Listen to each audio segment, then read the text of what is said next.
पत्रकार भाइयों का हम दोनों फोरमों की ओर से धन्यवाद करना चाहते हैं कि आप लगातार हमारे आंदोलन की एक एक गतिविधि को पूरे देश नहीं विदेशों के अंदर भी ले जाने का काम कर रहे हो।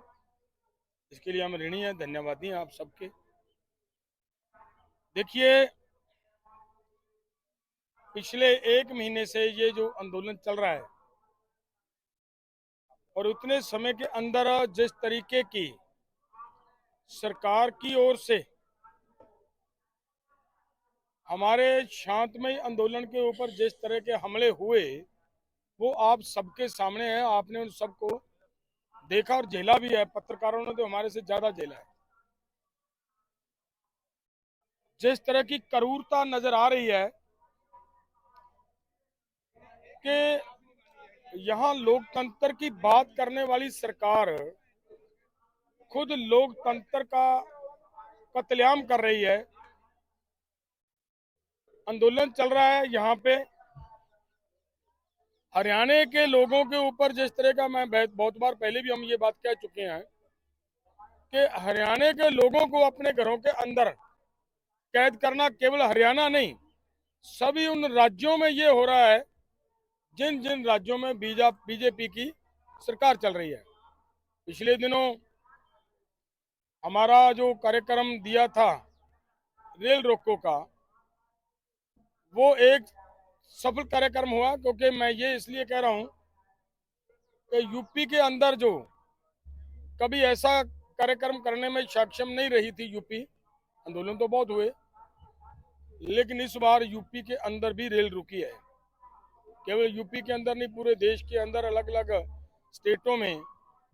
मैं ये कह दूं अगर कि उत्तर से लेकर दक्षिण तक पूरे भारत के अंदर अलग अलग राज्यों में उसका प्रभाव आपको नजर आया होगा।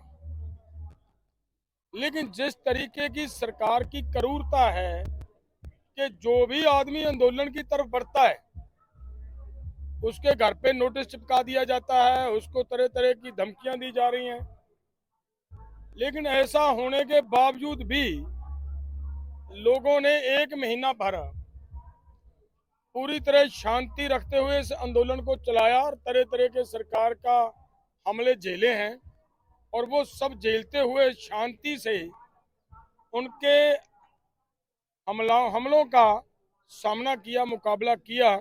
और उसकी आज बहुत बड़ी आपके सामने ये मिसाल है कि आंदोलन किस तरह मजबूती से आगे बढ़ रहा है कि मजबूरन हरियाणा की गवर्नमेंट को, पूरी की पूरी गवर्नमेंट को इस्तीफा देकर नई सरकार बनाने का प्रयास किया गया। उनका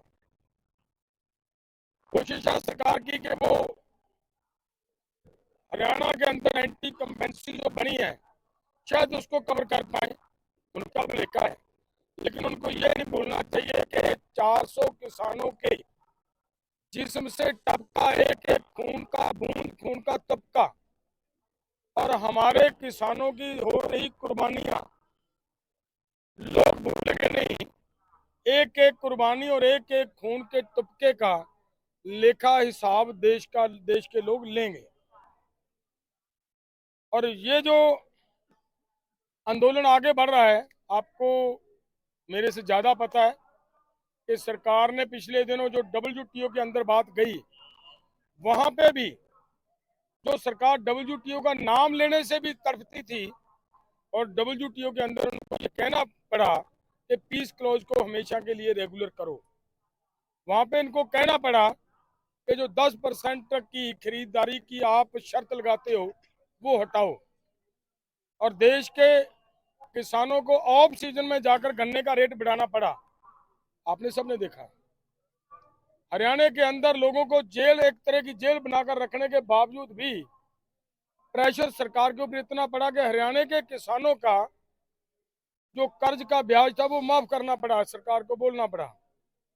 और बहुत सारी बातें, जैसे जूट और कपास के ऊपर सरकार ने ऐलान किया कि अगर कोई व्यापारी आपका MSP के ऊपर नहीं खरीदेगा तो हम सरकार खरीदेगी कपास और जूट को। तो मेरा कहने का मतलब यह है कि ये सब प्राप्तियां आंदोलन आए दिन नहीं प्राप्तियों की ओर बढ़ रहा है, आंदोलन दिनों दिन बढ़ रहा है। आपने देखा होगा कि हरियाणा के अंदर आंदोलन चल रहा था, पंजाब के इन बॉर्डरों पे आंदोलन चल रहा था, और 2-3 दिन से जिस तरह से आंदोलन और बढ़ा, और डबवाली के अंदर भी हमारे राजस्थान और पंजाब के लोगों ने और इधर से हरियाणा के लोगों ने आकर वो वहां पे भी आंदोलन को शुरू किया हुआ है। कहने का मतलब आंदोलन बड़ी शांतिपूर्वक ढंग से आगे बढ़ रहा है, तेजी से आगे बढ़ रहा है। जो हमारा आगे का कार्यक्रम है, हम ये सब मानते हैं कि जिस तरीके से हमने यहाँ पर बैठकर शांतिपूर्वक ढंग से सरकार को घुटनों के बल पर लेकर आए हैं, मजबूर किया कि हरियाणा को अपनी पूरी की पूरी सरकार को की बलि चढ़ानी पड़ी हो, उस समय आंदोलन का वही फोरम, वही तरीका, शांतमय ढंग से यहाँ पे लड़ना, ये बहुत कारगर सिद्ध हो रहा है। इसी को आगे चलाते हुए हमने ये कार्यक्रम रखा है कि 15 तारीख से हमारे आंदोलन के शहीद शुभकर्ण की अस्थि कलश यात्रा शुरू करेंगे। अलग अलग राज्यों, सभी पूरे देश के अंदर वो यात्रा चलेगी, और उसके ऊपर हमारी मांगे लिखी होंगी। उसके ऊपर एक तरफ बैनर लगा होगा जिसके ऊपर शुभकर्ण की तस्वीर होगी, और वो बोल रहा होगा कि मेरा क्या कसूर था, मैं ये मांग रहा था, मेरा क्या कसूर था, आपने की सरकार ने हमारे साथ ये वायदे किए थे। तो ये सब बातें हम पूरे देश के अंदर, देश के किसानों के समक्ष रखेंगे, हमारा ये प्रयास है। हरियाणा के अंदर अभी हिसार एंड अते अम्बाला के अंदर दो बड़ी, वो यात्रा के चलते चलते दो बड़ी सभाएं करने का डेट फिक्स की गई है। वो पूरी की पूरी कहानी आपको पंदेर साहब और हरियाणा वाले साथी साथ बैठे हैं, ये बता देंगे आगे कार्यक्रम। धन्यवाद। देखिए, जिस तरह से डलेवाल साहब ने ये रखी, हम 15 को शहीद शुभकर्ण सिंह जी के गांव बल्लो में, वहां से 21 कलश लेकर अपने बॉर्डरों पे लेकर आएंगे। सभी दो फोरमों के बड़े लीडर वहां जाएंगे। अलग अलग राज्यों के जो हमारे यूनियन के बड़े लीडर्स आएंगे, वो अपने अपने राज्यों का कलश लेकर आगे बढ़ेंगे। हम लोग ये हरियाणा के गांव गांव में ये कलश यात्रा करेंगे।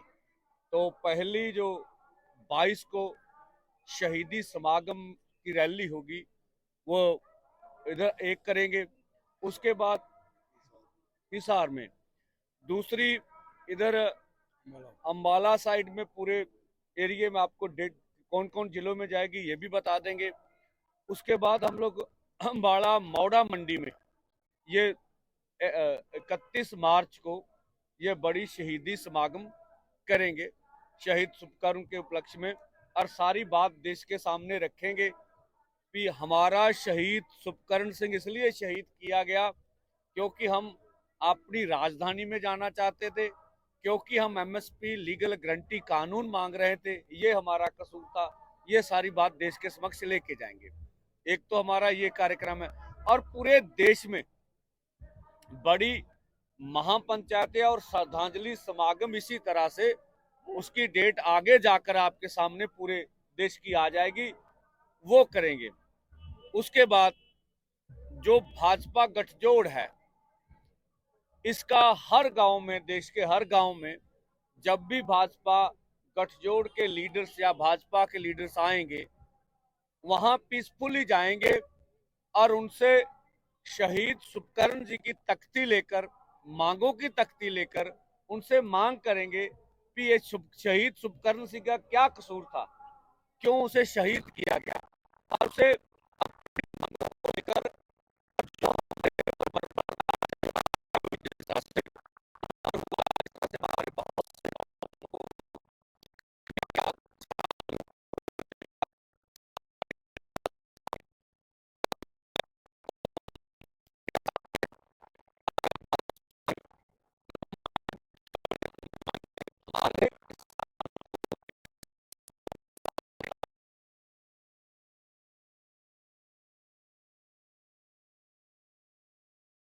लोगों को वो सवाल भी नहीं करने देते हैं, हमें अपनी बात भी नहीं रखने देते हैं, तो फिर हम लोग काले झंडों से काले झंडे दिखाएंगे और विरोध करेंगे भी आप हमें अपनी बात भी रखने नहीं दे रहे। ये हमारा कार्यक्रम है। और एक कार्यक्रम हमारा हमने कल की पीसी के ऊपर छोड़ रखा है। ये हमने जो दोनों फोरमों में राय की थी, ये उसका निर्णय था जो मैं आपके सामने रख रहा हूं। अब बाकी की बात अभी हमारे साथी बमन्नू कुहाड़ रख लेंगे, हमारे हरियाणा के दूसरे साथी 22 10 दिन के भी ठीक है, आजू के लिए।